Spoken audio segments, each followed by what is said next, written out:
অবশেষে মনোজিৎকে বহিষ্কার পরিচালন সমিতির, চাপে পড়ে পিঠ বাঁচাতে বহিষ্কার। অস্থায়ী কর্মীর পদ থেকে বহিষ্কৃত মনোজিৎ মিশ্র।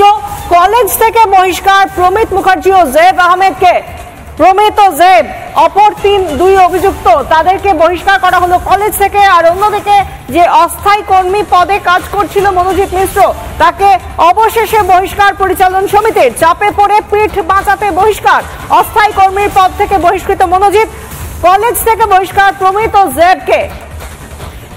প্রমিত মুখার্জি ও জেব আহমেদ যারা সেদিন 25 তারিখ অকুস্থলে ছিল অভিযুক্ত হিসেবে, যাদের নাম উঠে এসেছে এফআইআরেও, সেই মনোজিতের পাশাপাশি দুজনকে ইতিমধ্যেই বহিষ্কারের সিদ্ধান্ত পরিচালন সমিতির। কলেজ থেকে বহিষ্কার প্রমিত মুখার্জি ও জেব আহমেদকে। মনোজিৎকে অস্থায়ী কর্মীর পদ থেকে বহিষ্কার করার সিদ্ধান্ত পরিচালন সমিতির।